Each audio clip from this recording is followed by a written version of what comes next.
Selamat malam Romo, Bapak Ibu. Mari kita bersatu dalam doa. Dalam nama Bapa, Putra, dan Roh Kudus. Amin.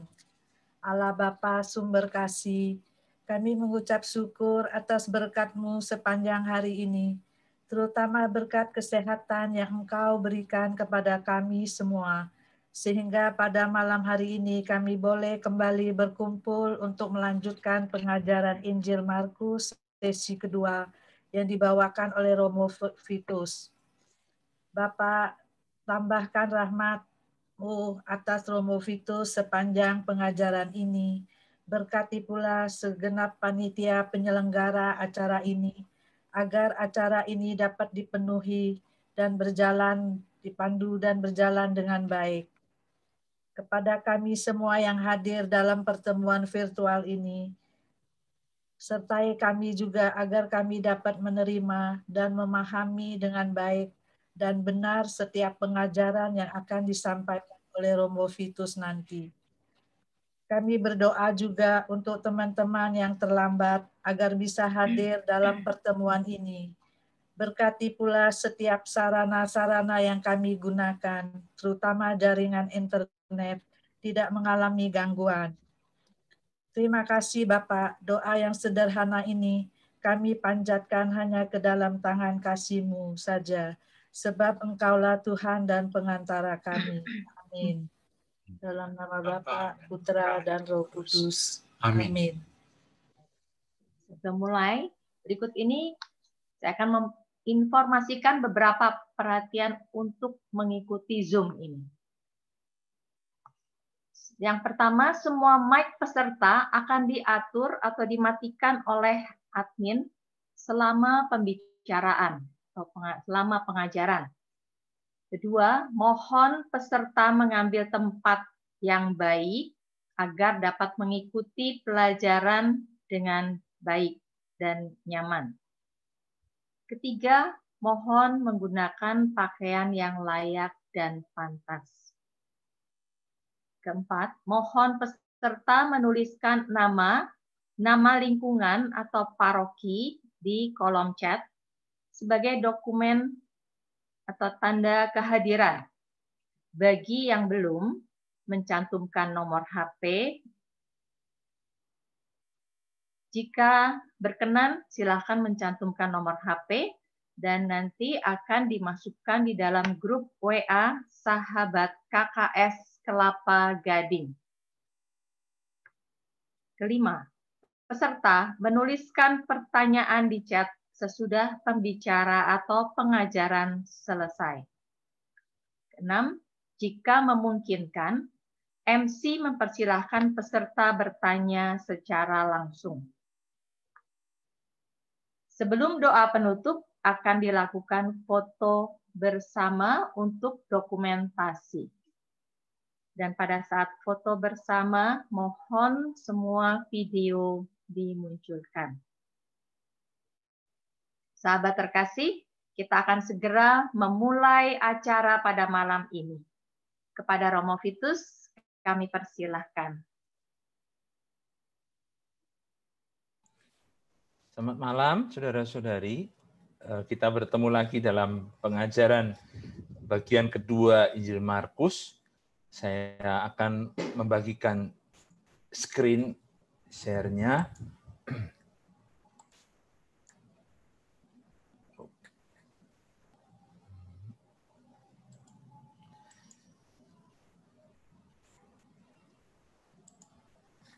Ya, seperti yang kita bicarakan minggu yang lalu, perhatian utama kita terutama dalam pembahasan Injil Markus ini adalah bacaan tahun liturgi. Maka seperti dalam judul ini, saudara-saudari lihat Injil Markus di tahun liturgi B gitu.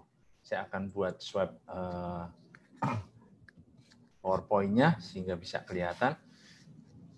Nah, kita akan bicara terutama melanjutkan hari Minggu biasa sampai yang ke-6 yang sudah kita lihat minggu yang lalu. Nanti saya akan ulang sedikit kembali untuk menyegarkan ingatan kita sampai minggu biasa yang ke-30. Mungkin waktunya karena sudah mulai agak lambat, moga-moga saya bisa lebih sintetik gitu maksudnya untuk mengantar pembacaan ini. Sekali lagi seperti yang tadi saya singgung, yang mau difokuskan terutama adalah bagaimana kita menghayati bacaan liturgi yang disediakan oleh gereja pada hari Minggu baik hari Minggu biasa maupun hari raya nanti. Tapi terutama yang sedang kita baca ini hari Minggu biasa yang ditemani dengan Injil Markus yang dibaca pada tahun B. Nah, kalau saudara-saudari mau lebih lengkap lihat apa yang saya bicarakan, ini bukunya dari Roh Martin Harun yang mengangkat, maksudnya menerjemahkan dari buku Raymond E. Brown tentang Injil dalam hari Minggu biasa, dalam liturgi. Di bagian pengantar setiap bab yang terdiri dari 5 bab buku ini, saya ambil rangkumannya yang nanti akan saya kirimkan PDF-nya pada akhir pertemuan yang berikut gitu. Jadi saudara-saudari nanti akan terima bahannya secara tertulis dalam PDF juga. Sementara PowerPoint-nya ini sudah saya kirim ke teman-teman, nanti kepada panitia nanti akan sebarkan. Ya. Mari kita lebih memperhatikan terutama teksnya, komposisi Injil Markus dan pembacaan teksnya. Betul bahwa pertanyaan saudara-saudari yang minggu lalu disampaikan itu menarik, tapi juga menakutkan gitu. Artinya kalau orang yang tidak sempat ikut lalu mendengar penjelasan dari YouTube-nya itu kadang-kadang mereka berpikir, waduh, kalau pengantarnya begini nanti bagaimana berikutnya gitu. Nah, saya berterima kasih atas pertanyaan-pertanyaan itu, tapi kita tidak akan masuk ke dalam masalah yang lebih jauh tentang siapa penginjil Markus, hubungannya dengan Matius dan Lukas, apalagi Yohanes, tapi terutama pada teks yang akan dibaca pada hari-hari Minggu yang akan datang itu. Nah, saya mengambil terutama komposisi yang direvisi sedikit dari Pater Martin dengan memperhatikan geografi ini, yang memang menarik kalau dijadikan patokan, mulai dari awal padang gurun, nanti berakhir Injilnya di makam kosong. Ya, tentu saja ada cerita yang berikut, kesimpulan di bab 16 ayat 9 sampai 20 yang bicara tentang penampakan dan kebangkitan Yesus itu, dari kebangkitan Yesus itu. Nah, di dalam komposisi ini ada bagian yang di tengah-tengah ini berupa transisi dari perjalanan dari Galilea ke Yerusalem. Jadi pelayanan Yesus dibagi dalam 2 tahap besar ini, 2 bagian besar, yaitu di Galilea dengan pembentukan komunitas murid-murid, dan kemudian bagaimana Yesus membawa komunitas murid-murid itu dari keikutsertaan mereka dalam pelayanan Yesus, menyembuhkan dan mewartakan kerajaan Allah di bagian pertama, sampai ke bagian kedua bagaimana mereka melihat bahwa kesuksesan itu tidak berarti apa-apa tanpa menerima salib. Nah, maka peralihan ini yang sangat krusial, yaitu dalam perjalanan ada pengakuan dari Petrus dan pengakuan dari Allah Bapa di atas gunung itu dimuliakan, yang akan kita baca nanti bersama pada akhir, ketika kita bicara juga tentang kisah sengsara dan kebangkitan. Hari ini kita mau baca dari pengalaman pelayanan, melanjutkan pembacaan minggu yang lalu, kita teruskan sampai tahap Galilea selesai, lalu beralih ke tahap berikut. Bacaan liturgi dari hari Minggu yang kita mulai minggu yang akan datang sebenarnya, karena minggu yang lalu, hari Minggu itu kita membaca, minggu kedua itu kita masih membaca dari panggilan murid-murid menurut Injil Yohanes, panggilan murid pertama. Minggu depan baru kita akan mulai membaca secara urut, secara kontinu dari Injil Markus, mulai dengan panggilan keempat murid atau 2 bersaudara itu, Simon dan Andreas, Yakobus dan Yohanes, lalu dilanjutkan dengan sampai ke hari Minggu yang ke-6 ini, ketika kita nanti sudah masuk pada masa Prapaskah, lalu bacaan-bacaan akan berubah karena hari Minggu Prapaskah pertama dan kedua kita masih ditemani oleh Injil Markus, tapi berikutnya rupanya diambil dari Injil yang lain. Gitu. Nah, kalau kita ulang sedikit untuk menyegarkan ingatan yang sudah kita bicarakan minggu yang lalu, waktu saya menyinggung hari Minggu biasa yang ke-3 sampai hari Minggu biasa ke-6, terutama kelihatan dalam komposisi atau dalam susunan ini. Markus sangat suka dengan gaya yang bentuknya seperti sandwich ini. Jadi pembingkaian kisah itu di tengah-tengahnya ada sesuatu yang dibingkai oleh cerita yang lain. Nah, sesuatu yang di tengah ini rupanya juga bentuknya sandwich ya. Kalau kita lihat dalam kotak yang seperti ini, sering disebut dengan judul Sehari Pelayanan Yesus di Kapernaum. Sehari Pelayanan Yesus di Kapernaum itu dibingkai oleh panggilan para murid yang pertama, panggilan 4 murid pertama, yang diletakkan langsung di awal pelayanan Yesus yang mewartakan Injil seperti yang dilakukan oleh Yohanes Pembaptis, mewartakan kedatangan kerajaan Allah dengan pertobatan itu.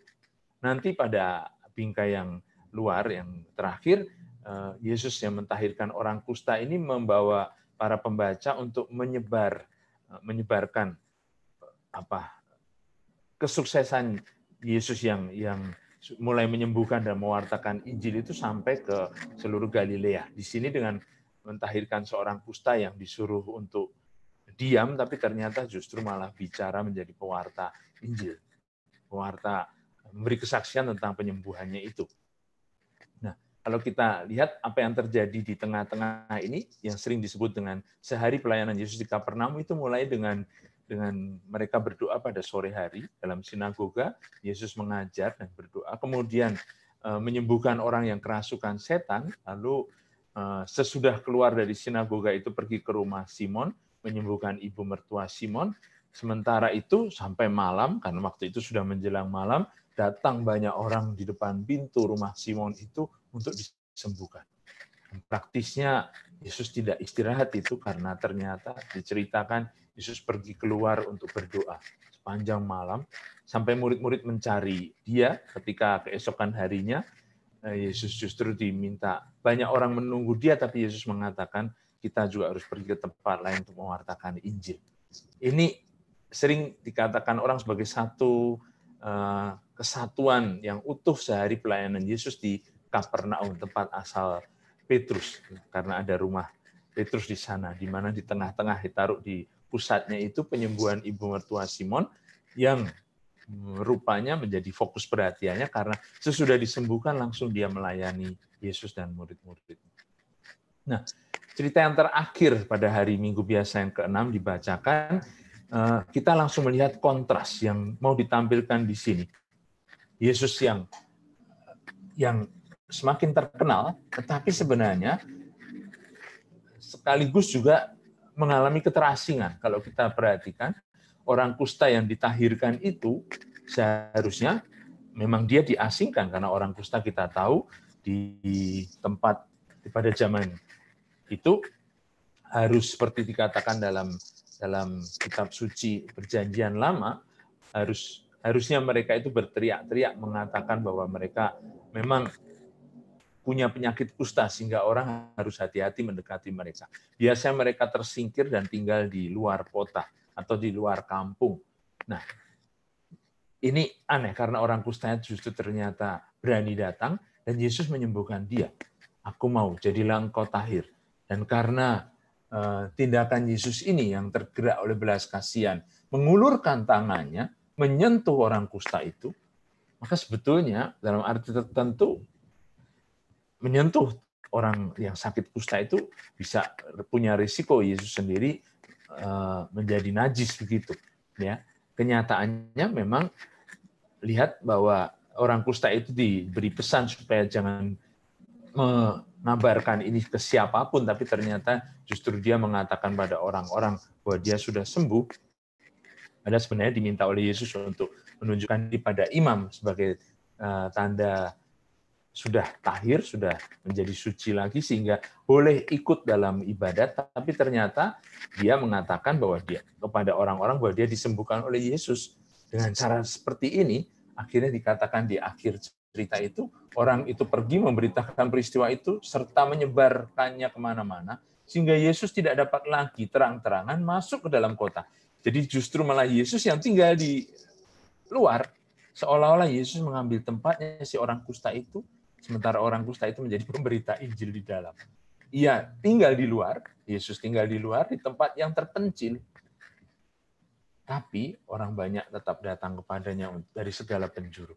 Ketenaran dan keterasingan itu seperti ditampilkan dalam kontras ini.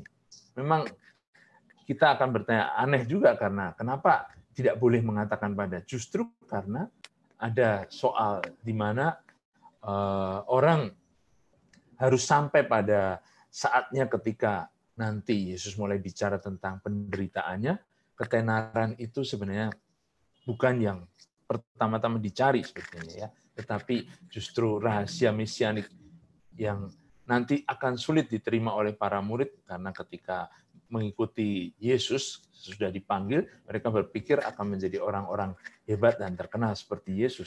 Tidak siap mereka menerima penderitaan dan bahkan penyaliban seperti dialami oleh gurunya. Nah, cerita ini dari Kapernaum mulai bergerak ke sekitar Galilea karena ketenaran Yesus di sekitar danau atau laut Tiberias ini. Sampai nanti akhirnya cerita yang akan kita lihat ini berkisar pada penyeberangan di sekitar danau. Bisa dikatakan dari bab ini, bab 1, 2 sampai kemudian bab 9 itu ditampilkan bagaimana 3 kali Yesus menyeberangi Danau Galilea ini. Ada 3 penyeberangan yang terkenal dari babak pertama ini, yaitu pelayanan di Galilea. Nah, kalau kita perhatikan hari Minggu biasa sesudah masa Paskah, ya, rupanya kalau kita ikuti kalender liturgi, ternyata dilewati hari Minggu biasa ke-7, ke-8, ke-9. Memang digantikan oleh hari Minggu, hari-hari raya di dalam masa Paskah. Yang pertama ini hari Pentakosta, lalu Tritunggal Maha Kudus, kemudian di sini masih hari Raya Tubuh dan Darah juga dimasukkan dalam bacaan yang rupanya tidak membaca langsung dari kelanjutan bacaan yang kita sedang ikuti, tapi rupanya dari Markus bab 14, tetap dari penginjil Markus. Oleh karena itu, bacaan yang hari Minggu biasa ke-7 sampai ke-10 ini, yang seharusnya ditempati oleh Raya Tubuh dan Darah ini, ya kita lewati saja, karena Markus bab 2 rupanya tidak dibacakan dengan demikian di dalam pembacaan kontinu hari Minggu kita.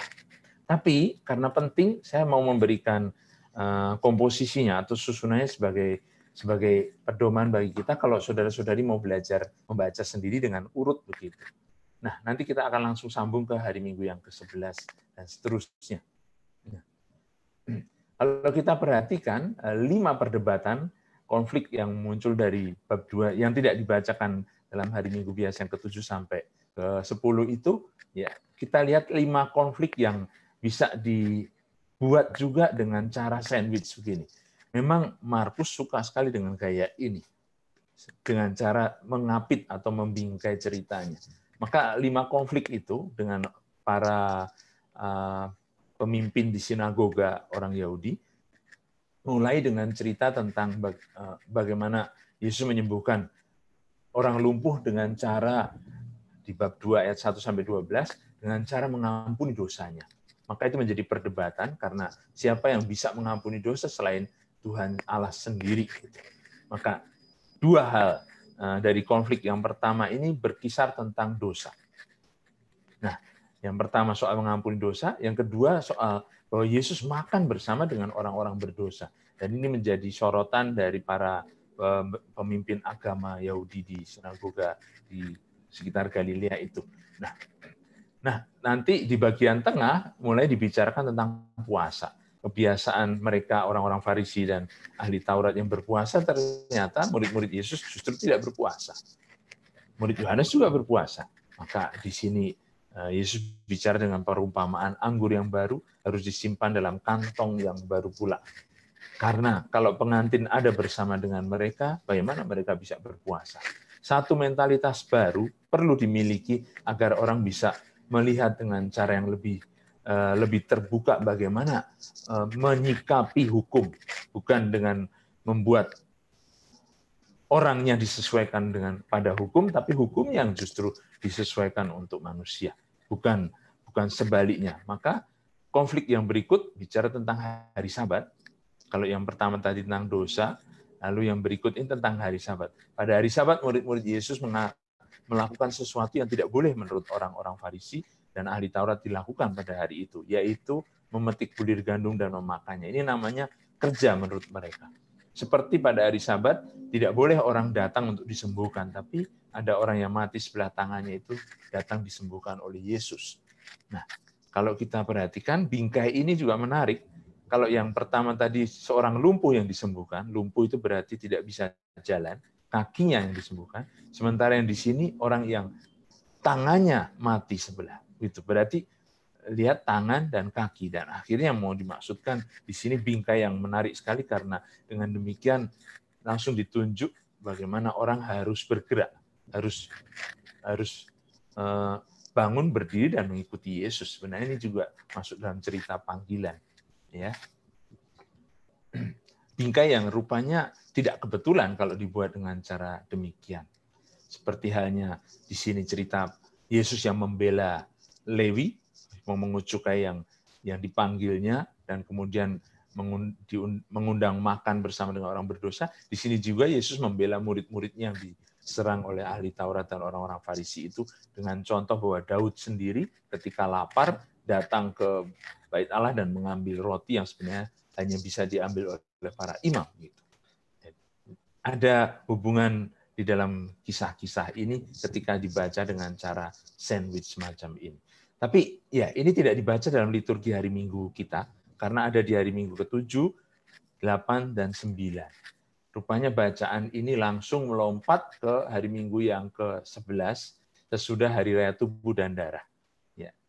Hari Minggu yang biasa yang ke-11 ini berangkat dari bacaan yang diandaikan hari Minggu biasa ke-10, jika tanggalannya sebenarnya tidak bertabrakan dengan Hari Raya Tubuh dan Darah di tahun B sebelumnya, itu dibacakan hari Minggu biasa ke-10. Tapi tahun ini rupanya hari Minggu biasa ke-10 jatuh bersamaan dengan Hari Raya Tubuh dan Darah.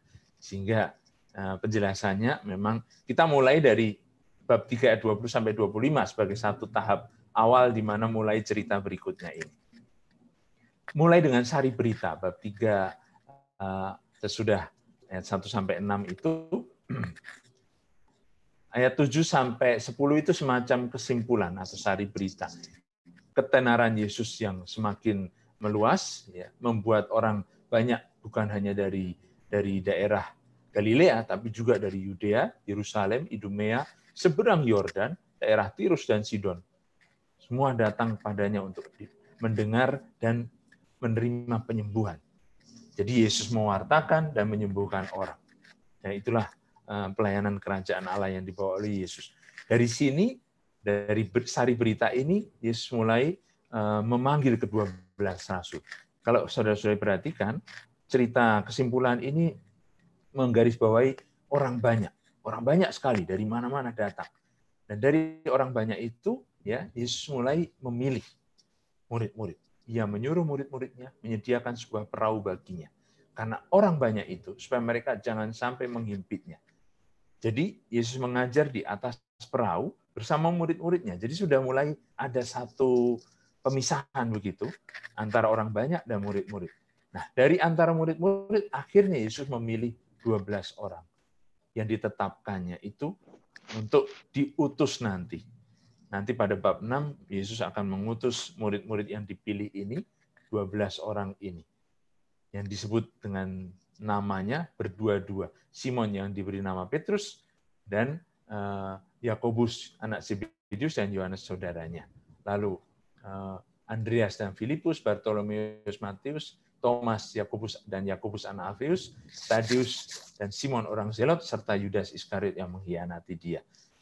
Susunan ini hanya mau menonjolkan bahwa lihat di awal mulai dengan Simon yang diberinya nama Petrus dan Yudas Iskariot yang dikatakan ada kata keterangannya yang mengkhianati dia, sama seperti murid pertama dan murid terakhir ini yang nanti akan tampil sekali lagi menjadi tokoh utama dalam kisah sengsara. Kita akan lihat minggu yang akan datang. Nah, pengutusan panggilan murid-murid ini dilanjutkan dengan hari Minggu berikutnya dalam rangkaian tentang keluarga baru yang didirikan oleh Yesus. Kalau kita lihat susunannya, kaum keluarga Yesus datang untuk mengambil dia. Jadi murid-murid yang nantinya akan diutus itu diajak untuk melihat apa yang dilakukan Yesus dan kemudian belajar dari apa yang dibuat oleh Yesus, karena nanti mereka akan membuat hal yang sama. Diutus untuk melakukan hal yang sama, yaitu mewartakan Injil dan menyembuhkan orang sakit, serta mengusir setan. Nah, mulai dengan rangkaian kisah pertama, karena ada 3 rangkaian yang menjelaskan bagaimana murid-murid yang sudah dipilih tadi, 12 rasul itu akan melihat bagaimana cara kerja Yesus dalam pelayanannya. Pertama, membentuk keluarga baru. Kaum keluarga Yesus datang karena ketenarannya hendak mengambil dia. Dikatakan di dalam cerita itu bahwa mungkin keluarganya sendiri merasa bahwa Yesus rupanya sudah keterlaluan begitu, sehingga dikatakan keluar dari dirinya sendiri itu seperti kalau mau mengatakan out of mind begitu, orang gila sebenarnya.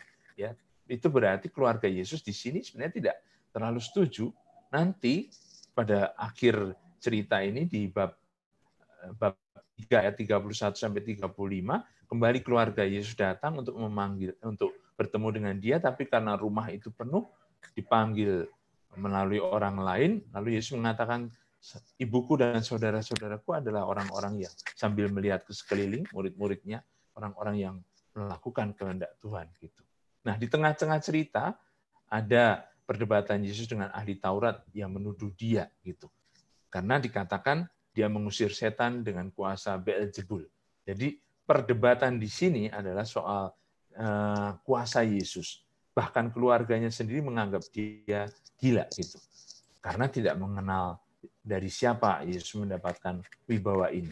Ini cerita yang rupanya mengapit keluarga Yesus, yang mengapit cerita perdebatan dengan orang ahli Taurat yang menuduh Yesus memakai kuasa Roh Kudus, kuasa Beelzebul itu. Tapi justru dijawab oleh Yesus. Sesungguhnya ya, kalau orang justru tidak menerima bahwa kuasa Yesus itu dari Roh Kudus, bisa dianggap menghujat Roh Kudus. Orang yang menghujat Roh Kudus tidak mendapat ampun selama-lamanya, melainkan bersalah karena berbuat dosa kekal. Bagian ini sebenarnya penting ya, tapi ternyata tidak dibacakan semua dalam rangkaian hari Minggu yang kita akan masuki gitu. Nah, berikutnya rupanya bacaan melompat dari hari Minggu biasa ke 10 tadi, ke 11 tadi.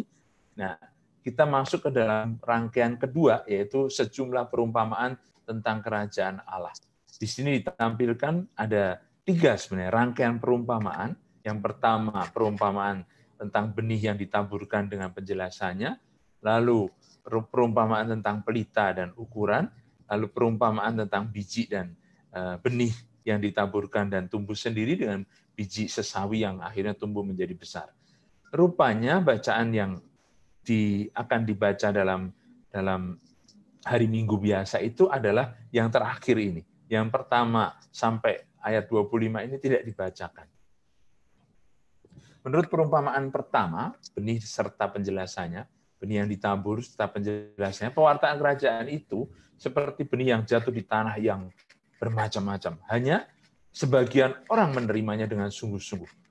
Namun boleh dipastikan hasilnya diharapkan akan melimpah seperti di tanah subur yang menerima benih itu 30 kali lipat, 60 kali lipat, sampai 100 kali lipat. Nah, ini rupanya tidak dibaca dalam satu kesempatan di hari Minggu biasa. Hari Minggu biasa yang ke-11 membaca Markus bab 4 ayat 26 sampai 34. Nah, 26 sampai 32 itu bicara tentang perumpamaan ini. Benih yang tumbuh sendiri. Mulanya tangkainya sampai akhirnya tunas itu makin tinggi sampai akhirnya bagaimana jadinya tidak diketahui orang sampai akhirnya panen tiba gitu. Atau kerajaan Allah yang diumpamakan seperti biji sesawi yang kecil sekali seperti ini, tapi akhirnya tumbuh menjadi pohon besar di mana burung-burung bersarang bisa. Bersarang dalam arti bukan hanya bernaung untuk melindungi diri dari hujan atau dari cuaca buruk, tapi juga untuk menghasilkan atau menaruh telur-telurnya. Berarti sebenarnya satu produktivitas yang dihasilkan dari benih yang kecil yang menjadi tempat di mana burung-burung pun menaruh benih-benihnya. Itu satu perlipat gandaan yang tidak bisa dibayangkan. Inilah kerajaan surga. Pewartaan kerajaan itu seperti biji sesawi yang mulai sangat kecil tapi pasti bertumbuh sangat besar. Ini yang dibaca dalam hari Minggu biasa yang ke-11. Dua perumpamaan itu yang kemudian ditutup dengan kesimpulan ayat 33 dan 34 bahwa Yesus selalu bicara dalam perumpamaan, tetapi menjelaskannya secara tersendiri pada murid-murid. Pertanyaannya memang, mengapa Yesus mengajar dalam perumpamaan? Ayat 33 sampai 34 itu kesimpulan dari seluruh khotbah perumpamaan ini tidak bisa dipisahkan dari penjelasan tentang perumpamaan di bagian sebelumnya ketika Yesus bicara tentang penabur itu. Ketika dia sendirian, pengikut-pengikutnya dan ke-12 murid itu menanyakan dia tentang perumpamaan itu. Jawabnya, kepadamu telah diberikan rahasia kerajaan Allah. Jadi murid-murid rupanya memang mendapat hak istimewa ini, menjadi orang dalam. Gitu. Tetapi kepada orang-orang luar, segala sesuatu disampaikan dalam perumpamaan. Supaya sekalipun melihat mereka tidak menanggap, sekalipun mendengar mereka tidak mengerti, supaya mereka jangan berbalik dan mendapat ampun. Rasanya sulit kita pahami ini, kenapa sabda ini keras sekali, sehingga seolah-olah kenapa Allah tidak menghendaki orang mendengar dan bertobat, tapi justru mereka jangan berbalik dan mendapat ampun. Rupa-rupanya, karena memang nanti kita akan tahu seperti ahli Taurat, orang-orang Farisi, lawan-lawan bicara Yesus yang sudah melihat dan mereka tetap tidak mau percaya. Kita akan lihat dalam kisah-kisah berikutnya, orang-orang yang rupanya memang bahkan keluarganya sendiri, orang-orang sekampungnya di Nazaret, yang tidak mau percaya. Karena terus mempertanyakan asal-usul Yesus.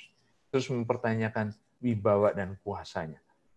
Sehingga memang mereka ini seperti yang dikatakan Nabi Yesaya bab 6 ayat 9-10 itu, seperti dalam perumpamaan yang dikatakan oleh Nabi Yesaya itu, sekalipun mendengar tapi mereka tidak mengerti, sekalipun melihat mereka tidak bisa menganggap. Dan karena itu seperti hati mereka menjadi keras dan buta. Itulah sebabnya nanti poin yang terakhir, tema yang akan saya angkat adalah soal kebutaan. Karena itu berkaitan dengan kekerasan hati, atau dalam bahasa kedokteran sering disebut sklerokardia, itu berarti sirosis. Sirosis hepatitis itu berarti hati yang menjadi keras, mengeras karena memang tidak bisa bertobat. Rangkaian kisah yang ketiga, jadi yang kedua tadi hanya dibaca bagian akhir dari perumpamaan di hari Minggu biasa yang ke-11. Nah, rangkaian kisah yang ketiga itu 4 tindakan mukjizat yang juga tidak semuanya dibaca dalam hari Minggu yang akan kita masuki hari-hari Minggu ke depan ini. Yang pertama, ini komplementer, maksudnya berarti saling melengkapi karena 4 tindakan mukjizat ini seperti seolah-olah kalau kita membaca bab 4 ayat 35 sampai bab 5 ayat 34 seperti lengkap gitu. Ya, mukjizat alam disaksikan oleh murid-murid di danau, yaitu ketika Yesus meredakan angin ribut, dibaca hari Minggu ke-12. Lalu mukjizat yang berikut pengusiran setan, eksorsisme ini dialami oleh seorang yang bukan Yahudi. Kita tahu ceritanya ketika Yesus mengusir legion atau roh-roh jahat karena banyak roh setan itu dari seorang yang tinggal di Gerasa. Sayang cerita yang bagus ini tidak dibaca dalam hari Minggu biasa tahun B ini. Penyembuhan dan kehidupan bagi 2 perempuan orang Yahudi. Jadi kalau ini kita lihat yang di sini bukan Yahudi, yang ini perempuan orang Yahudi pasti, karena terjadi bukan di wilayah yang orang bukan Yahudi. Yesus membangkitkan anak Yairus, kepala sinagoga, dan menyembuhkan seorang perempuan yang sakit pendarahan, dibacakan pada hari Minggu biasa yang ke-13. Lihat, hari Minggu biasa yang ke-12, lalu lompat hari Minggu biasa yang ke-13, tidak membaca kisah pengusiran legion itu dari orang dari Gerasa ini. Tapi memang kalau kita mau membuat studi sendiri, pantas kita melihat dalam susunan yang sebenarnya membuat kita yakin bahwa cerita ini sebenarnya tidak lepas-lepas. Ini bukan satu potongan cerita yang ditempel-tempel begitu seperti clipping oleh penginjil Markus, tidak berhubungan. Sekali lagi, saudara-saudara nanti akan lihat bahwa Markus suka dengan cara pembingkaian atau sandwich itu. Ya. Dan sandwichnya itu rupanya bukan hanya seperti yang diamati oleh Pater Martin pada cerita yang terakhir, yaitu kisah penyembuhan dua wanita, satu perempuan yang sakit pendarahan, yang satu anak Yairus, tapi juga dari awal ceritanya. Kalau kita lihat susunannya jadi begini sebenarnya. Ya. Ini sandwich yang menarik sekali. Pasti tidak satu kebetulan kalau dikatakan bahwa yang pertama ini dikisahkan orang laki-laki. Murid-murid yang diselamatkan dari angin badai di laut atau di danau. Lalu orang yang kerasukan legion ini pasti orang laki-laki diselamatkan dari pekuburan. Nah, kalau lihat di gambarnya di Google Image, kadang temukan gambar orangnya itu tidak berpakaian, maka orang yang telanjang gitu, karena kerasukan setan dan tinggal di pekuburan begitu. Nah, kalau kita lihat di bagian pertama, ini cerita bingkai yang pertama laki-laki, bingkai yang kedua, yang terakhir ini perempuan, anak perempuan Yairus yang sakit dan hampir mati, minta supaya disembuhkan oleh Yesus. Cerita ini membingkai cerita perempuan yang sakit pendarahan. Jadi lihat Markus memang suka dengan cara pembingkaian ini. Pater Martin memang melihat bagian cerita ini sebagai khas penginjil Markus dengan cara membingkai ini. Ya, yang diwarnai ini akan kita lihat dalam pembacaan yang lebih detail. Nah, di tengah-tengahnya sebenarnya orang jarang melihat dengan cara demikian karena menganggap bahwa cerita ayat 18 sampai 20 ini perikop yang masuk ke bagian orang Gerasa. Sesudah disembuhkan, orang yang kerasukan legion itu minta untuk mengikuti Yesus. Tetapi Yesus tidak mengizinkannya naik ke perahu bersama dengan murid-muridnya karena dia diutus untuk mewartakan kabar keselamatan bahwa dia sudah disembuhkan pada orang-orang sekampungnya, orang-orang Gerasa, yang rupanya justru malah mengusir Yesus dari sana. Saya membuat renungan harian di hari Minggu yang keempat, justru dalam pembacaan Injil Markus bab 4, 5, 6 ini. Jadi sudah bisa lihat nanti di Majalah Hidup dua minggu lagi. Bagaimana orang yang diselamatkan, dibebaskan dari roh-roh jahat itu sebenarnya ya bisa dikatakan roh-roh itu mati bersama babi-babi yang terjun ke danau. Tapi sebenarnya kalau dikatakan, apakah betul bahwa roh-roh itu pergi? Karena rupanya roh-roh itu sebenarnya bisa dikatakan tetap tinggal di antara masyarakat yang dalam dunia yang tetap gelap.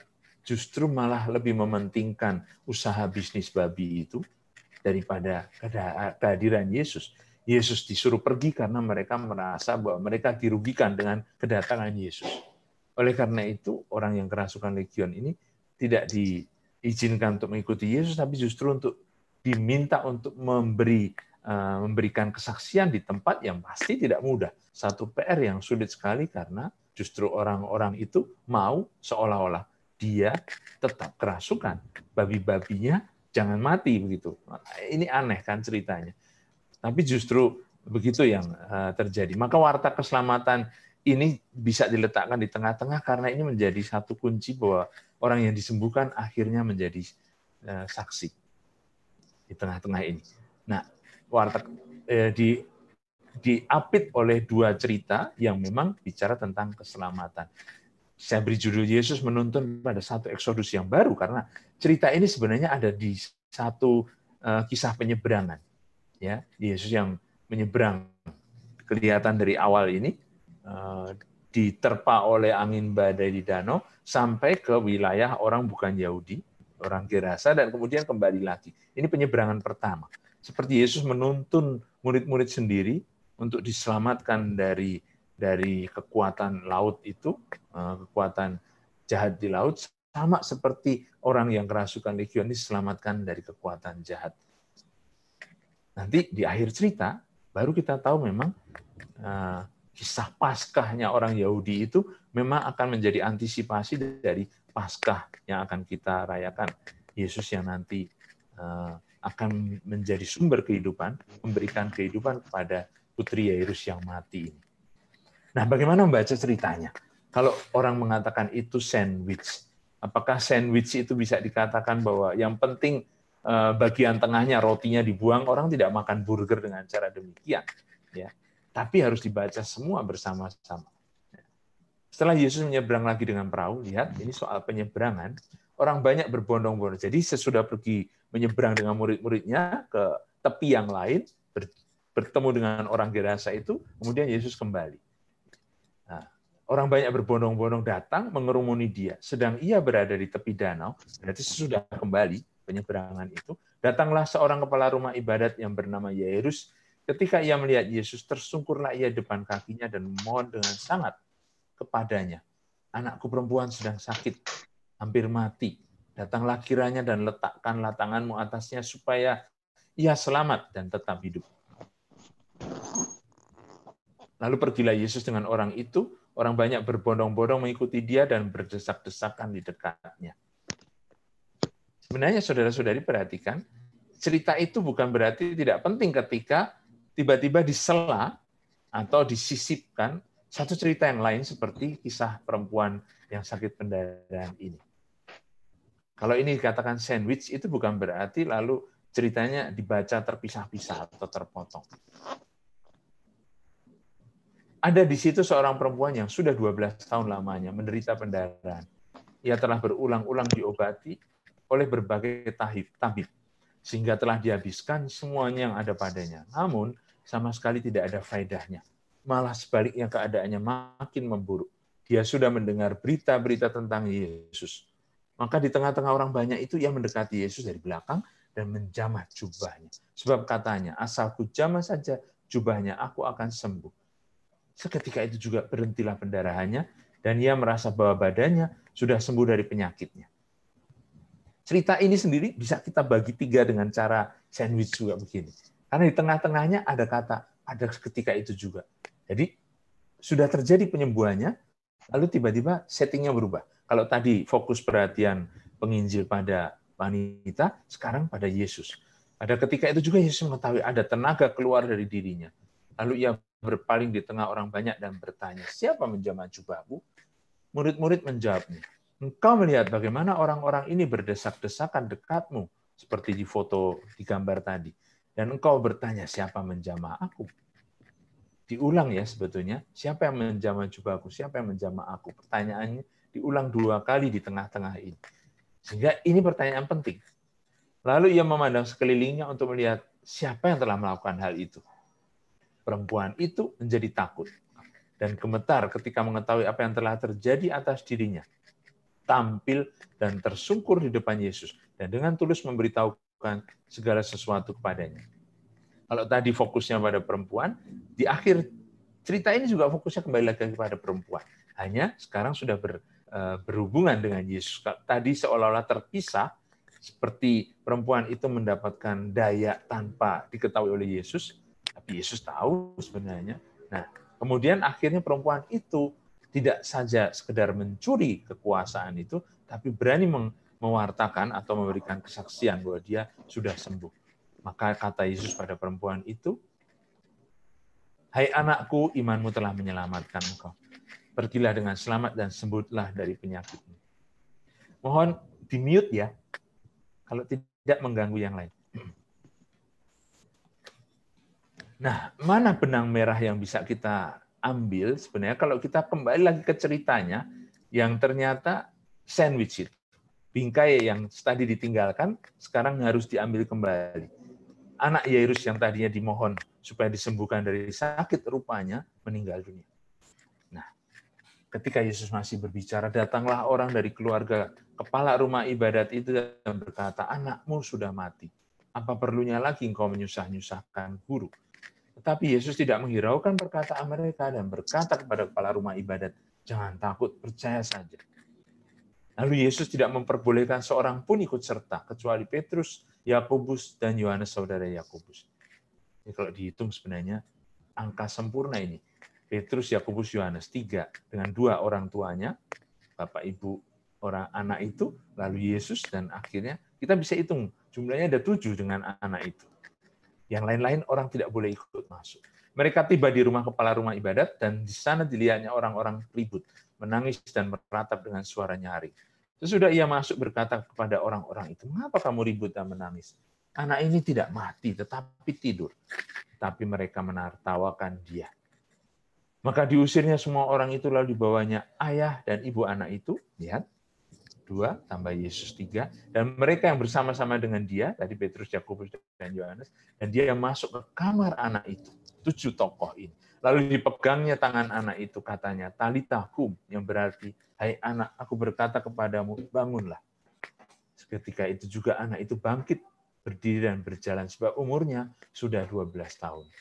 Semua orang hadir sangat takjub, dengan sangat ia berpesan kepada mereka supaya jangan seorang pun mengetahui hal itu. Lalu ia menyuruh mereka memberi anak itu makan.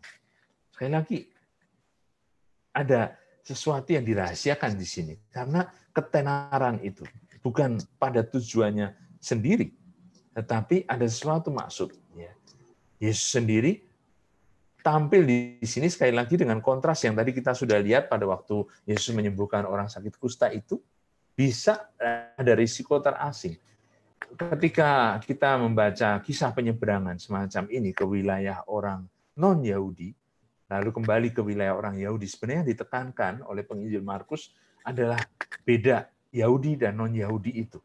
Seolah-olah orang dalam dan orang luar, seperti dalam kisah perumpamaan itu. Seperti mau mengatakan, ada yang halal dan ada yang haram begitu. Seperti halnya ini, cerita yang najis dan yang bersih atau yang tidak najis itu. Perempuan yang sakit pendarahan itu tentu saja kalau menyentuh Yesus, membuat Yesus najis gitu. Tidak bersih lagi sebenarnya, karena sakit pendarahan itu menyebabkan seorang menjadi najis. Begitu juga orang yang mati tidak bisa disentuh bagi orang Yahudi. Anakmu sudah mati, apa perlunya engkau menyusah-nyusahkan guru? Tetapi ternyata justru di sini benang merahnya. Menyentuh dengan kuasa itu membuat satu komunikasi yang bukan sekedar senggol-senggolan atau berdesak-desakan, tapi menjamah seperti yang dikatakan wanita itu. Kalau asal saja kujamah jubahnya, aku akan sembuh. Dan Yesus merasa sentuhan itu. Yesus merasa dan ada komunikasi di situ. Maka bukan sekedar berdesak-desakan, bukan sekedar senggol-senggolan, tapi betul-betul menyentuh yang mengambil resiko. Dengan demikian menjadi solider dengan orang yang disentuh. Menjadi solider itu berarti atau Yesus menjadi terasing seperti orang kusta itu, atau orang kusta itu menjadi sembuh, atau anak ini menjadi hidup karena justru bersentuhan dengan sumber hidupnya. 2 wanita yang disebut oleh Yesus anakku akhirnya dipulihkan keibuannya, kesuburannya. Karena ibu yang sudah 12 tahun itu mungkin sejak 12 tahun, sejak dia sendiri mengalami masa haidnya, ternyata tidak pernah sembuh dari pendarahan itu, sehingga tidak bisa menikah tentu saja, karena karena menjadi wanita yang dianggap najis. Begitu juga anak Yairus ini, pada umur 12 tahun, ketika biasanya orang pada zaman itu dipertunangkan, ternyata mati.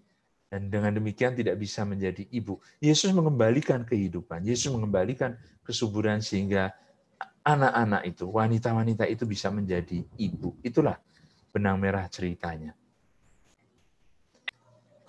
Nah, dari indahnya cerita di bab akhir bab 4 sampai bab 5, kita masuk ke rangkaian yang berikut, rangkaian tentang bagaimana murid-murid sendiri akhirnya diajak untuk masuk dalam kenyataan bahwa mereka juga akan diutus seperti Yesus yang mewartakan Injil dan menyembuhkan orang, tapi juga punya risiko ditolak dan akhirnya gagal dibunuh.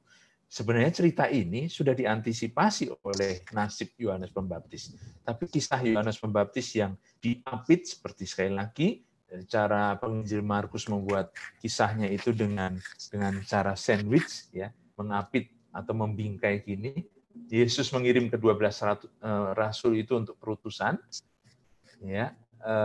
Sebelumnya murid-murid yang menyertai Yesus melihat bahwa ternyata di kampung halaman sendiri Yesus ditolak, tidak bisa membuat mujizat karena orang tidak percaya, maka ada sekaligus tema ganda di sini, keberhasilan dan kegagalan.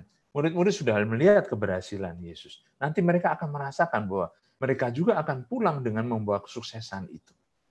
Tetapi sudah diberitahu bahwa bukan kesuksesan itu saja yang akan mereka alami, juga kegagalan. Seperti gurunya juga ditolak. Seperti Yohanes Pembaptis pendahulu itu juga dibunuh.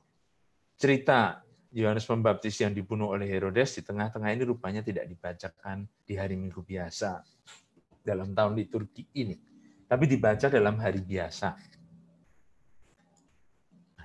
Hari Minggu biasa ke-14 memulai rangkaian kisahnya dengan cerita yang tadi saya sudah katakan, Yesus yang pergi ke kampung halamannya di Nazaret, tapi ternyata sesudah dia membacakan kitab suci dan berkhotbah di sinagoga, rupanya orang-orang yang takjub itu tidak lama, ya, dari ketakjubannya langsung mempertanyakan dari mana diperolehnya semua itu, hikmat apa pula yang diberikan kepadanya, mukjizat demikian, bagaimana bisa diadakan tangannya? Bukankah dia ini tukang kayu, anak Maria, saudara Yakobus, Yoses, Yudas, dan Simon? Lihat, sekali lagi ditonjolkan keluarga Yesus yang rupanya tidak menerima dia. Bahkan dikatakan di sini, anak Maria. Bukankah saudara-saudaranya perempuan ada bersama kita? Mereka kecewa dan menolak dia. Justru karena mereka, orang-orang sekampung Yesus, tahu siapa dia, siapa keluarga, siapa asal-usulnya. Maka Yesus berkata kepada mereka, seorang nabi dihormati di mana-mana, kecuali di tempat asalnya sendiri, di antara kaum keluarganya dan di rumahnya. Itu sebabnya dia tidak dapat mengadakan satu mujizat pun di sana, kecuali menyembuhkan beberapa orang sakit dengan meletakkan tangannya atas mereka. Yesus sendiri merasa heran atas ketidakpercayaan mereka. Tapi sekali lagi,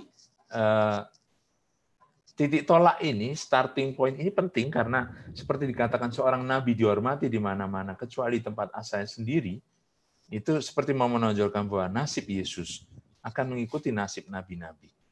Seperti murid-murid sendiri yang diutus ya untuk pergi mewartakan Injil dan menyembuhkan orang, mengusir setan-setan seperti gurunya juga akan mengalami nasib yang sama. Nah, perutusan murid-murid itu untuk mewartakan pertobatan atau pembalikan sikap, mengusir setan-setan dan menyembuhkan orang sakit merupakan perluasan dari misi Yesus sendiri. Jadi, apa yang dibuat Yesus juga dibuat murid-murid. Ia memberi mereka kuasa. Kuasa yang diterima Yesus dari Allah diberikan oleh Yesus kepada murid-muridnya untuk turut serta dalam misinya. Syarat-syarat radikal, jangan bawa bekal, ransel, atau uang. Memang apakah pada zaman sekarang orang masih melakukan seperti ini, kita tidak tahu. Kalau misionaris pergi itu kadang-kadang bawaannya banyak sekali. Mengisyaratkan bahwa keberhasilan misi tidak tergantung pada persiapan perlengkapan fisik, tapi pada kepercayaan, pada kepasrahan akan Tuhan yang memenuhi kebutuhan-kebutuhan itu bagi para pelayannya, para pewarta Injilnya. Nah, sesudah mereka menjalani misi itu, sebelum mereka pulang, ada cerita yang kita dengar tadi, tidak dibacakan sayangnya.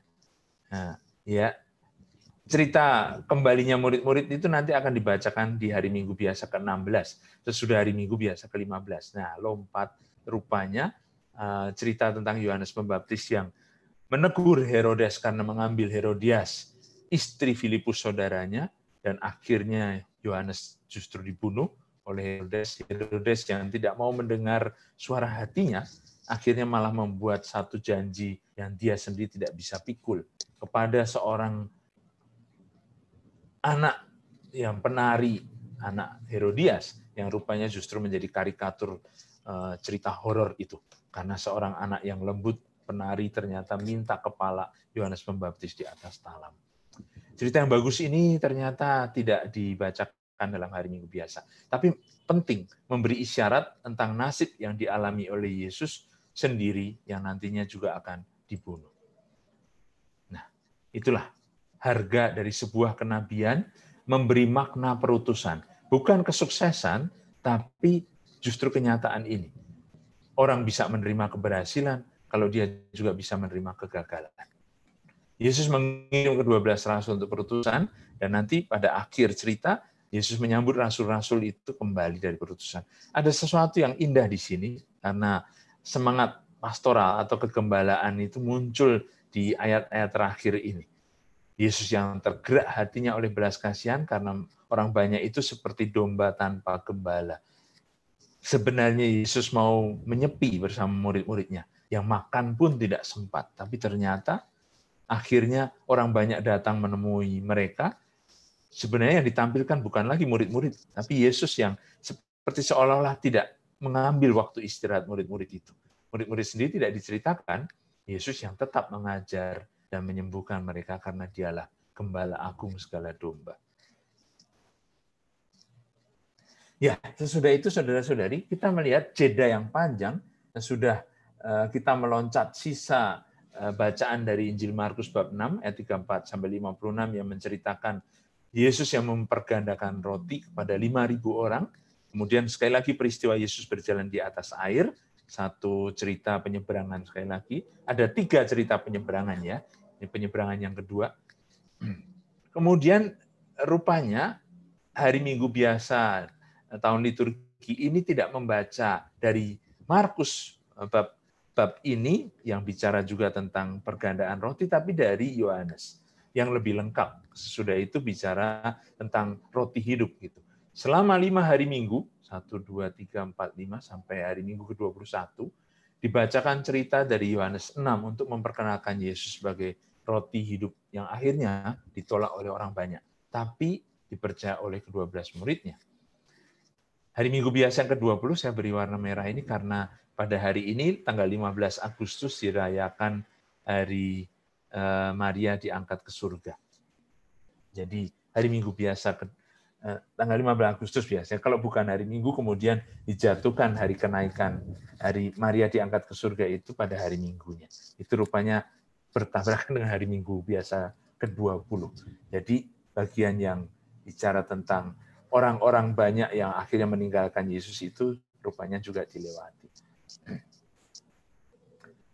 Nah, kita langsung lompat dari pembacaan itu karena tidak ada hari Minggu biasa ke-17, 18 dari Injil Markus, bacaan itu rupanya langsung lompat ke hari Minggu ke-22 yang membaca lanjutannya yaitu Markus bab 7 tentang tata cara orang Yahudi tentang haram dan halal itu, tradisi manusia yang diperlawankan kemudian, karena justru sebenarnya yang penting adalah hati.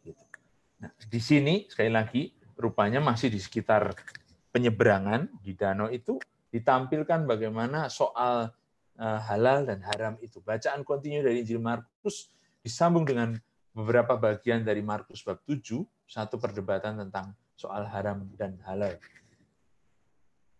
Najisan timbul dari hati, seperti kita tahu, dikatakan di salah satu ayat itu, apa yang keluar dari seseorang, itulah yang menajiskannya. Sebab dari dalam hati orang, timbul segala pikiran jahat, percabulan, pencurian, pembunuhan, perzinahan, keserakahan, kejahatan, kebencian, hawa nafsu, iri hati, hujat, kesombongan, kebebalan, semua hal-hal jahat ini timbul dari dalam dan menajiskan orang.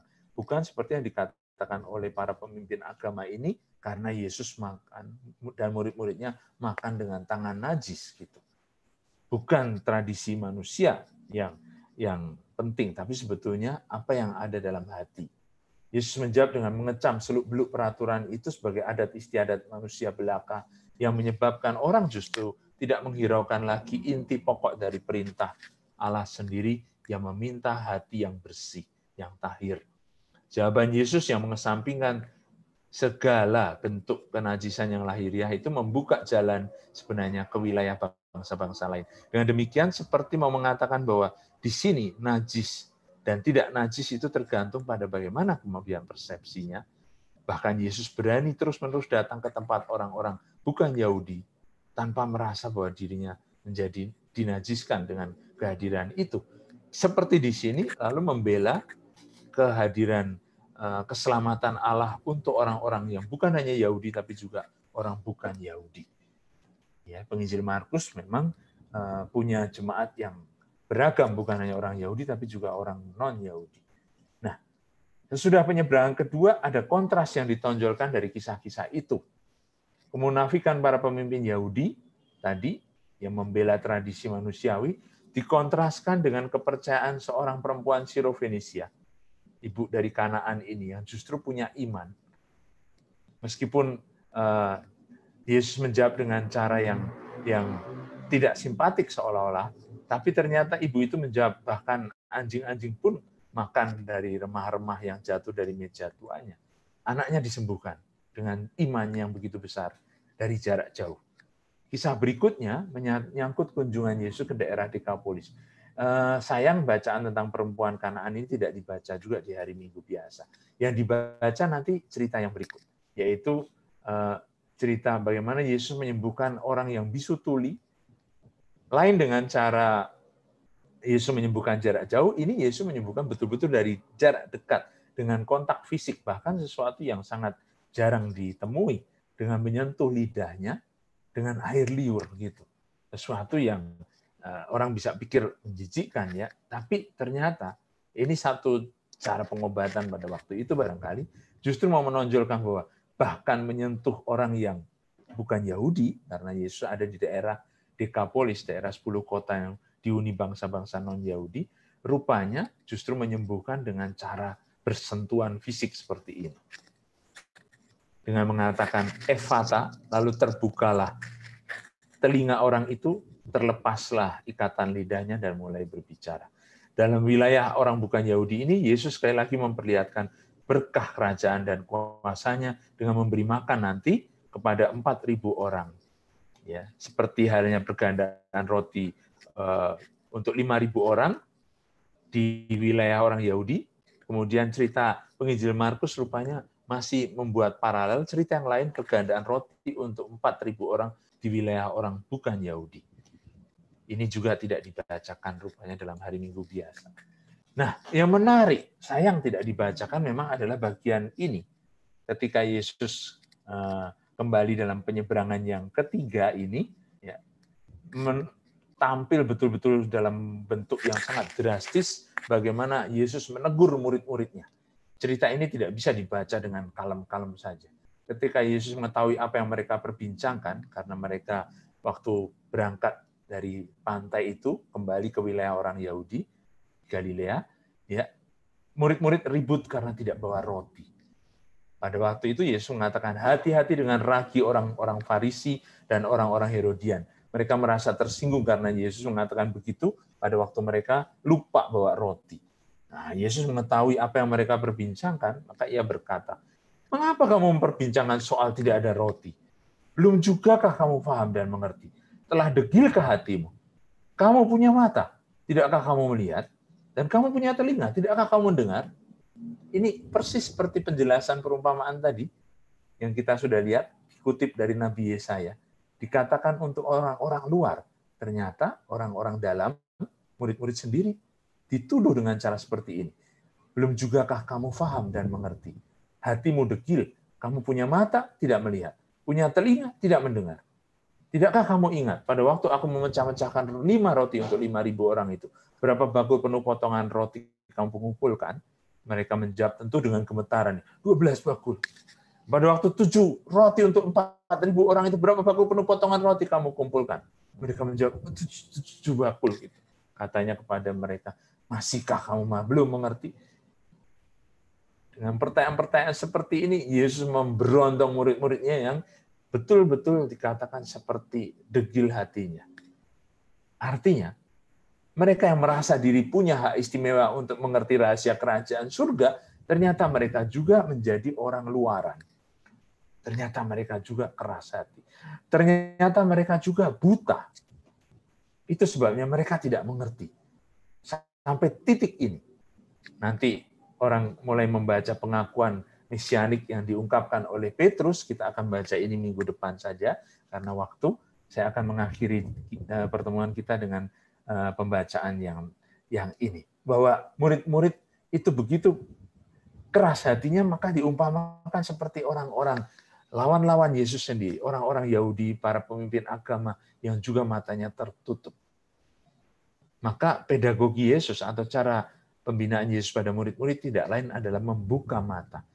Itu sebabnya cerita peralihan dari Galilea ke Yudea itu diapit dengan dua cerita penyembuhan orang buta. Yang pertama ini khas Markus.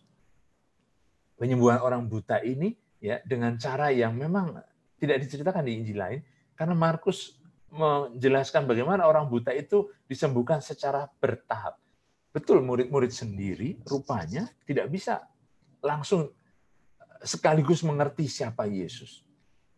Ya, bahkan sudah mereka melihat bagaimana Yesus meredakan angin ribut, mereka masih bertanya, siapa orang ini? Nanti baru Petrus mengatakan, engkaulah Mesias, anak Allah yang hidup. Tapi sesudah itu, Petrus juga ditegur oleh Yesus. Dikatakan, iblis, nyala iblis. Maka, ironi ini yang terus ada dalam hubungan Yesus dengan murid-muridnya itu dikatakan seperti bagaimana Yesus secara bertahap mendampingi murid-muridnya sampai mata mereka terbuka. Tapi ya begitu, dikontraskan dengan kenyataan orang buta yang disembuhkan secara bertahap. Nanti penyembuhan orang buta yang terakhir ini di bab 10 ya, Bartimeus itu betul-betul menyindir bagaimana Yesus waktu memanggil murid-murid pertama hari Minggu biasa ketiga, minggu depan yang akan kita baca, mereka segera meninggalkan jalannya. Sama seperti Bartimeus yang disembuhkan segera meninggalkan jubahnya yang dipakai untuk minta-minta itu. Mengikuti Yesus. Tapi ternyata murid-murid yang dipanggil pertama itu tidak seperti Bartimeus. Ini memang menarik. Kisah mukjizat ini yang sering kita pikirkan sebagai kisah penyembuhan. Sebenarnya akhirnya harus menjadi kisah panggilan ketika dibaca dalam konteks demikian. Dalam bingkai, dalam sandwich seperti ini. Kenapa? Karena memang ceritanya adalah cerita panggilan. Coba lihat, kalau dibuat sandwichnya begini, di tengah-tengah ini, Yesus berhenti dan berkata, panggillah dia.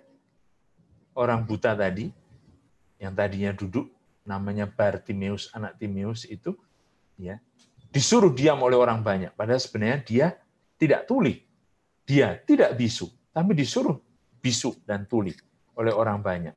Yesus berhenti karena tahu bahwa ternyata dia tidak tuli dan tidak bisu, memanggil dia. Panggillah dia. Mereka yang tadinya menegur orang buta itu supaya diam, sekarang harus mengatakan ini pada orang buta. Kuatkanlah hatimu, berdirilah, karena ia memanggil engkau. Sekali lagi kata memanggil dimunculkan. Lalu Bartimeus itu menanggalkan jubahnya, ia segera berdiri dan pergi mendapatkan Yesus. Loh, dia kan belum disembuhkan dari butanya, tapi berdiri dan pergi mendapatkan Yesus. Barangkali dengan tongkatnya dia meraba-raba, tapi jelas Bartimeus seperti mau ditonjolkan di sini, begitu dipanggil, dia langsung mendapatkan Yesus, menanggalkan jubahnya seperti murid-murid itu dulu meninggalkan jalan. Tanya Yesus kepadanya, apa yang kamu kehendaki supaya aku berbuat bagimu? Jawab orang buta itu, Rabuni, supaya aku dapat melihat. Kata Yesus kepadanya, pergilah, imanmu telah menyelamatkan engkau. Betul, memang karena imannya yang membuat dia berdiri dan sudah melihat dengan mata hatinya yang tidak buta itu, sehingga dia menjadi pengikut Yesus. Pada saat itu juga melihatlah ia, lalu mengikuti Yesus dalam perjalanannya. Ini cerita panggilan, penyembuhan si buta Bartimeus, anak Timeus itu, menyindir panggilan murid-murid yang ternyata justru seperti Yakobus dan Yohanes, yang sudah lama mengikuti Yesus, tapi ternyata justru malah minta duduk di sebelah kanan dan kiri Yesus. Cerita ini memang harus dibaca bersama. Hari Minggu biasa yang ke-30, pembacaan kita lompat karena memang waktu, membaca bab 10 Injil Markus ini, yang bagian terakhir harus dibaca dengan perikop sebelumnya. Benar bahwa hari Minggu biasa ke-29 memberikan alternatif pilihan bacaan singkat. Orang biasanya karena sudah terburu-buru secara pastoral gitu, mau membaca yang singkat saja, tapi tidak melihat bahwa sebetulnya pembacaan itu harus mulai dari kisah ayat 35. Yakobus dan Yohanes yang minta untuk duduk di sebelah kanan dan kiri Yesus. Padahal sebenarnya mereka ini selama ini mengikuti Yesus dalam perjalanannya. kok lain sekali, tidak seperti orang buta itu yang tadinya duduk, malah justru bangun, berdiri, dan mengikuti Yesus. Maka sebenarnya mau ditonjolkan murid-murid ini yang merasa diri melihat, tapi ternyata mereka buta. Kamu tidak tahu apa yang kamu minta. Dapatkah kamu minum cawan yang harus kuminum dan dibaptis dengan baptisan yang harus kuterima? Mereka bilang, kami dapat. Tapi Yesus berkata, memang kamu akan minum cawan yang harus kuminum dan akan dibaptis dengan baptisan yang harus kuterima. Tapi hal duduk di sebelah kananku dan di sebelah kiriku, aku tidak berhak memberikannya, karena itu akan diberikan pada orang-orang bagi siapa itu telah disediakan. Mereka tidak tahu bahwa nanti yang ada di sebelah kanan dan sebelah kiri Yesus di atas tahta salibnya adalah dua penjahat itu. Jadi, murid-murid yang tadinya mengikuti Yesus, justru malah mereka sebenarnya buta karena mau duduk. Sementara orang buta itu Bartimeus justru malah bangun, berdiri, dan ketika mendengar panggilan Yesus, mengikuti Yesus dengan cara seperti Yakobus dan Yohanes yang meninggalkan jala dan bapaknya di kapal. Bartimeus ini meninggalkan jubahnya. Itulah cerita kebutaan yang sebenarnya memang kontras sekali, bahwa ternyata murid-murid sendiri yang merasa diri melihat, ternyata tidak melihat. Karena panggilan mereka bukan untuk duduk di atas tahta, tapi seharusnya melayani. Seperti sandwich di tengah-tengah ini. Karena anak manusia juga datang bukan untuk dilayani, tapi untuk melayani. Bahkan memberikan nyawanya menjadi tebusan bagi banyak orang. Begitu, saudara-saudari, saya menyisakan cerita tentang pemberitahuan penderitaan dan pengakuan Petrus serta transfigurasi itu untuk nanti dilihat bersama cerita sengsara dan kebangkitan pada minggu yang terakhir. Terima kasih. Saya kembalikan pada panitia.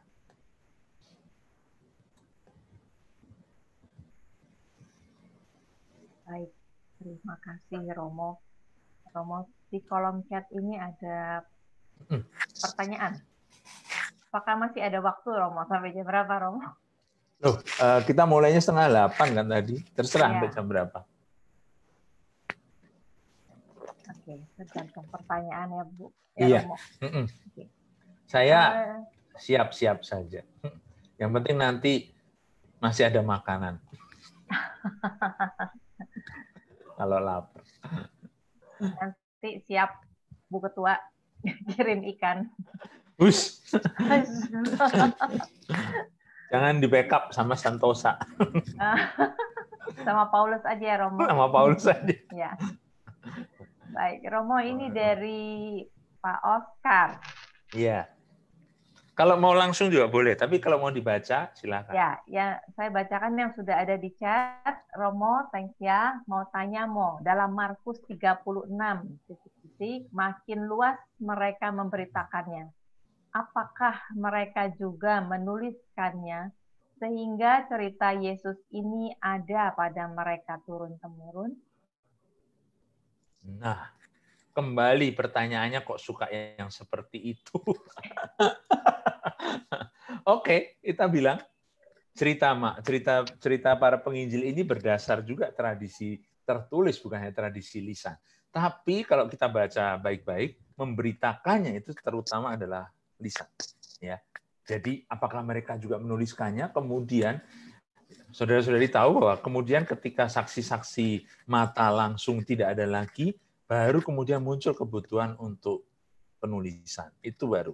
Tapi sebelumnya orang itu lebih suka cerita. Lebih suka mendengar dari mulut ke mulut gitu daripada membaca sendiri. Karena lebih suka dan lebih hidup kalau diceritakan, ya kan? Maka saya kira yang dimaksud oleh penginjil ini ketika orang itu disembuhkan, pertama-tama tidak menulis tapi menceritakannya. Cukup jelas? Ya. Jelas, Pak Oscar. Maksud saya itu dia menceritakan itu turun-temurun itu kan dia tidak sebagai pengikut Kristus semua, bukan pengikut Yesus. Ya dari mana kita tahu dari cerita itu saja? Kan orang banyak di situ dan dia semakin dilarang malah dia semakin bercerita. Ya. Jadi kan ini bisa ada turun-temurun diceritakan, walaupun dia bukan pengikut Yesus. Ya, dan tidak dikatakan turun-temurunnya. Baik, Itulah, kita selalu menambah sesuatu yang tidak ada gitu. Jadi lihat cerita oral, lisan itu juga begitu, ditambah-tambah, ya. Maka saya kira tidak perlu memang kita membayangkan, imajinasi sesuatu yang di luar terlalu jauh. Tapi memang benar bahwa apa yang penting saja di situ sudah dapat, ya itulah maksudnya. Kalau ternyata, jadi misalnya Bapak atau siapa saja yang buat pertanyaan, imajinasi itu bagus insight-nya, tapi ya kita bisa katakan sampai titik tertentu orang bisa mengatakan, apakah kita harus sampai ke sana? Misalnya, ada pertanyaan pada saya, Romo, Maria itu selalu duduk di dekat kaki Yesus. Pada Marta itu yang ini dari Injil Lukas ya, dan Injil Yohanes, ketemu yang sama. Pada Marta itu yang selalu sibuk. Apa Maria itu sebenarnya buta ya, Romo? Kalau pertanyaan begitu, saya juga tidak bisa jawab. Karena apa? Menyimpulkan sesuatu yang rupanya di ceritanya juga tidak ada sebenarnya. Itu maksudnya. Ya. Baik, kalau kita lihat pokoknya, kemudian dari kesimpulan bisa ditarik macam-macam. Tapi sekali lagi, yang penting di situ ternyata bahwa orang banyak memberitakan, tapi sebetulnya Yesus tidak suka ketenaran itu. Karena saatnya belum tiba ketika nanti dia harus memberitahukan penderitaannya. Nah, murid-murid di situ kelihatan bahwa ternyata bukan dengan demikian apa yang dikatakan tadi, turun-temurun atau warta itu ternyata tidak tepat. Kalau tidak sampai pada kenyataan bahwa sebenarnya cerita Injil Markus ini belum selesai di situ. Harus dibaca sampai nanti ceritanya sampai di Yerusalem. Karena di situ justru orang banyak yang tadinya mengeluh-ngeluhkan Yesus, akhirnya berbalik mau menyerukan, salibkanlah dia loh. Ya. Begitu. Baik, terima kasih, Mo. Baik. Pertanyaan selanjutnya, Romo, dari Pak Antonius Bambang. Romo, apakah ada alasan khusus panggilan murid-murid Yesus pertama ditampilkan dari Markus 1 ayat 14 sampai 20? Ya. Tanggal 11 Januari dengan Yohanes 1 35 sampai 42 tanggal 17 Januari. Keduanya berbeda. Kalau yang Markus inisiatif Yesus dan yang kedua inisiatif murid, dan murid pertama juga berbeda. Ya. Silakan. Bagus pertanyaannya. Tuh.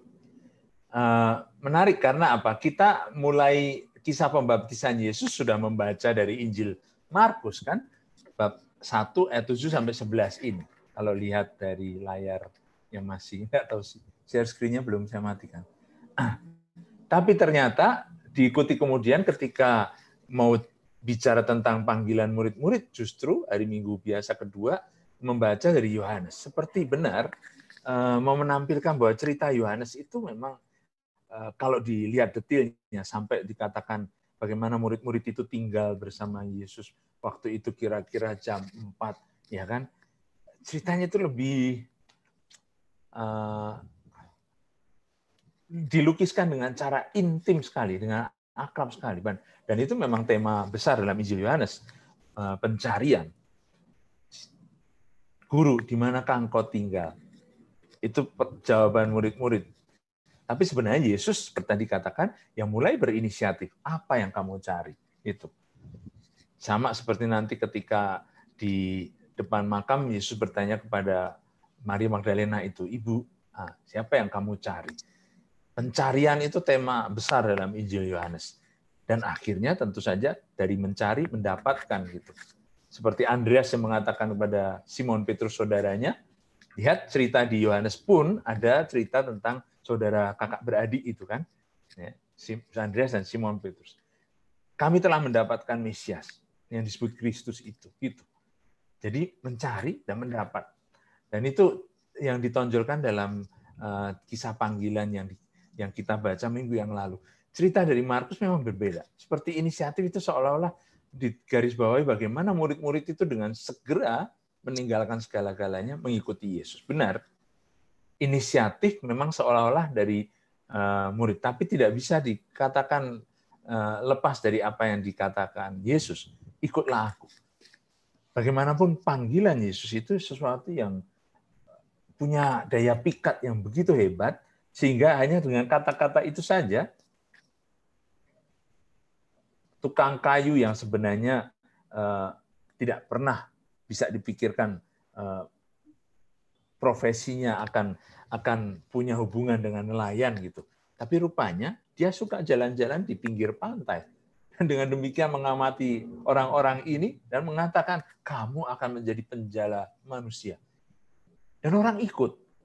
Kalau kita katakan bahwa betul bahwa tekanan bahwa murid-murid itu ya segera mengikuti Yesus, entah mereka mau mulai bekerja seperti Petrus yang sedang akan menebarkan jala, atau sesudah mereka bekerja seperti Yakobus dan Yohanes yang sedang membereskan jala, ya kapan pergi atau pulang dari kerja, panggilan Tuhan itu ternyata harus ditanggapi secara spontan dan langsung gitu seketika.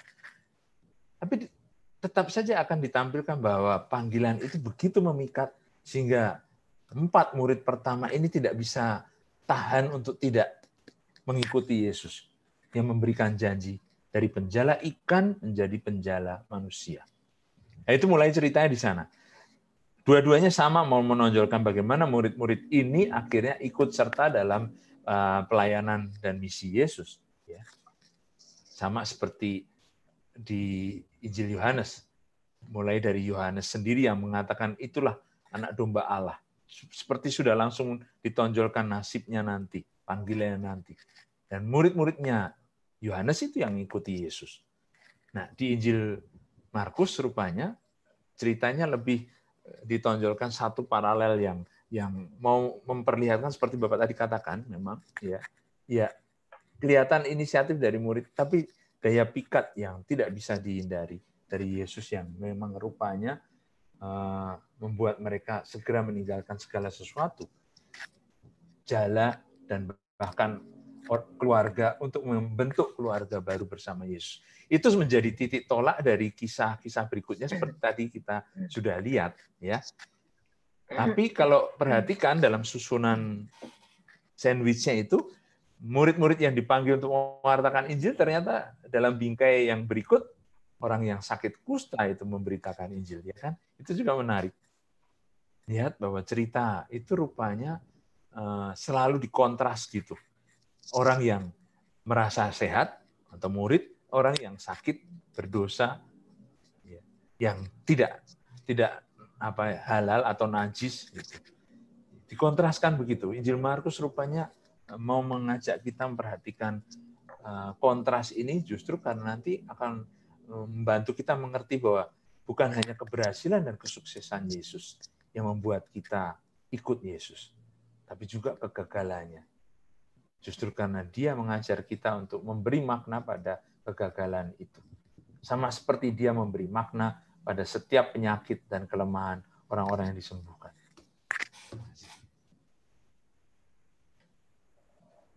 Baik. Terima kasih, Romo. Semoga Pak Antonius terjawab ya pertanyaannya. Selanjutnya, Bapak Nix Thomas Samudra. Romo Vitus, apakah model bingkai sandwich juga bisa diterapkan dalam Injil sinoptik lainnya? Nah ini pertanyaan lagi. Tentu, tapi tidak bisa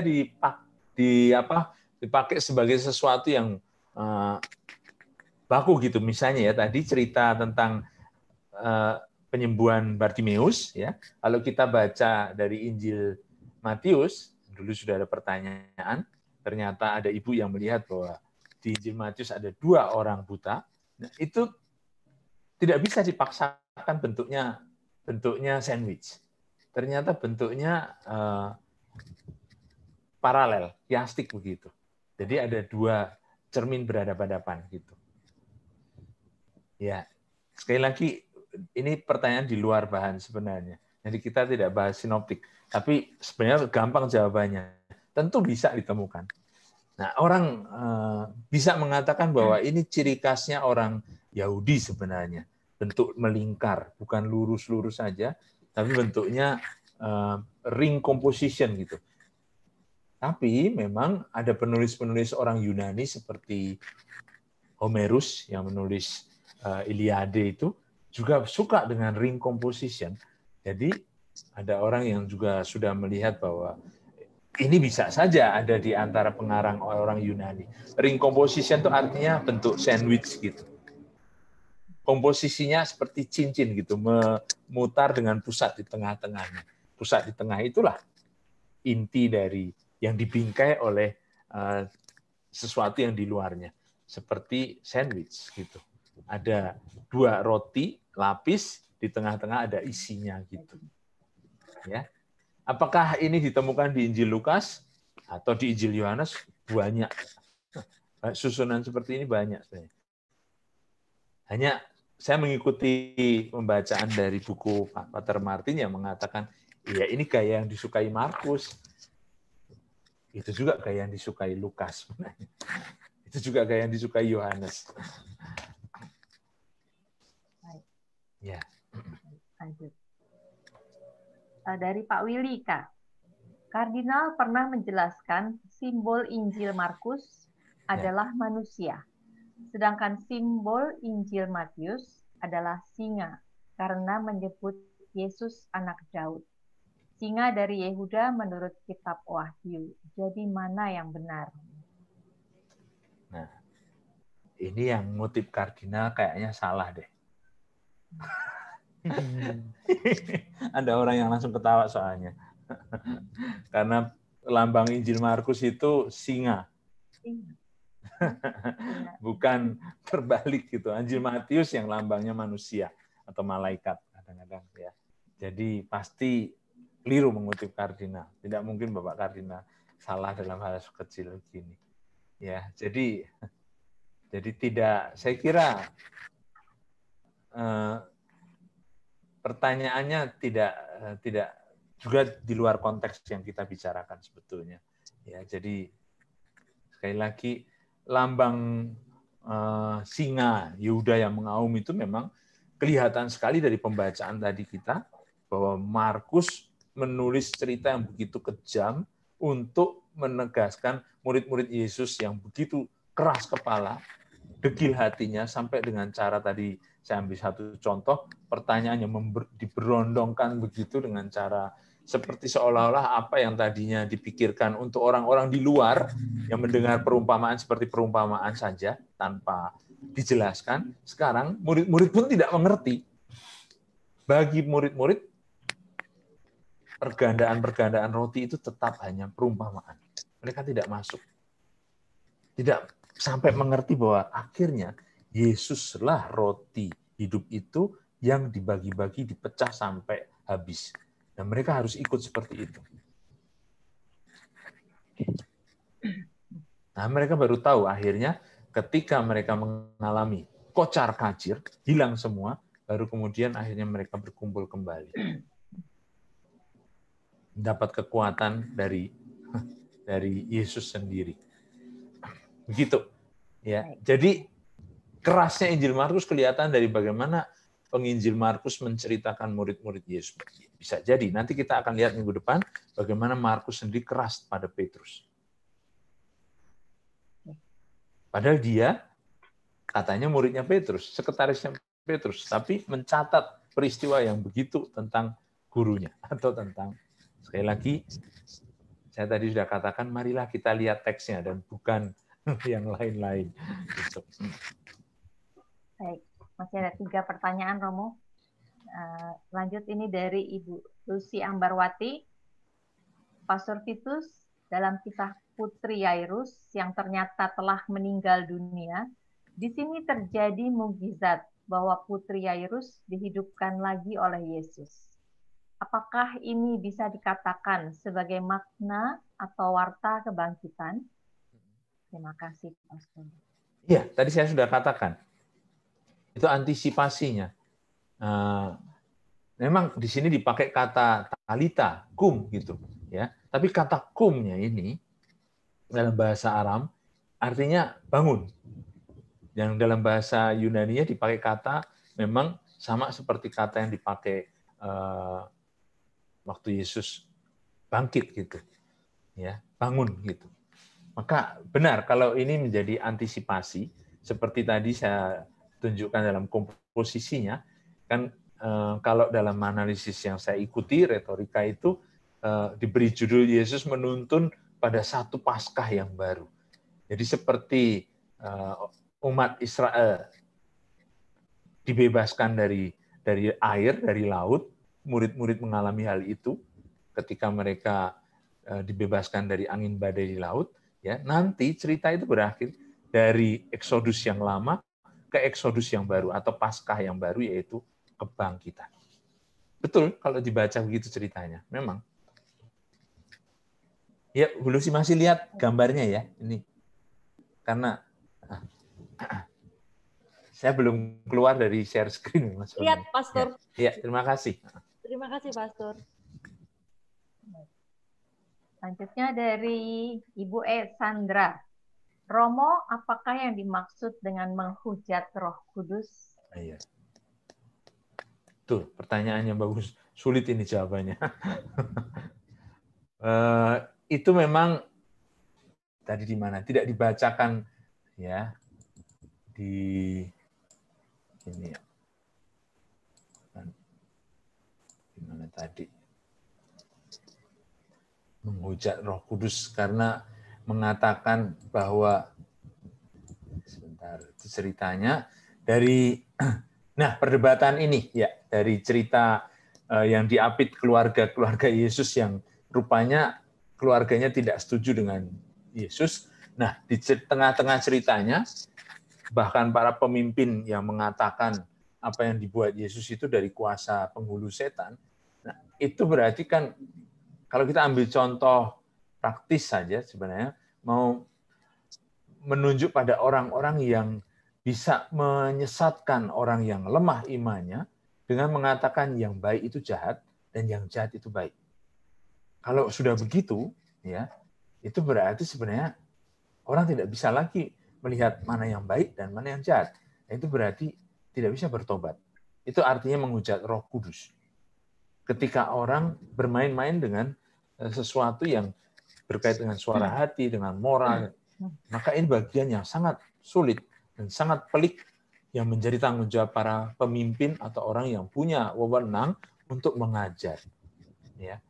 Maka seperti lawan-lawan Yesus ini, justru mereka yang seharusnya memberikan sesuatu yang benar kepada orang-orang yang bawahan mereka, pada umat, tapi ternyata kalau mereka mengatakan yang baik sebagai yang jahat dan yang jahat sebagai yang baik, itulah dosa menghujat Roh Kudus sebenarnya. Nah, dengan demikian orang tidak bisa lagi melihat yang benar. Dan dengan demikian tidak tertutup pintu untuk bertobat dengan cara demikian. Ya. Itu maksudnya. Tidak sembarangan dosa melawan Roh Kudus ini, karena itu berarti betul-betul ketika orang bermain-main dengan kebenaran, baru di situ lalu bermain-main dengan ini, dengan Roh Kudus. Dan menghujat itu berarti sesuatu yang tadi dikatakan harusnya suci dan benar, sesuatu yang indah dan agung, ternyata justru malah dikatakan begini. Ini persis di bacaan di tengah tadi. Diapit di antara keluarga Yesus yang mau mengambil Yesus dari tengah-tengah misinya ini. Moga-moga jelas.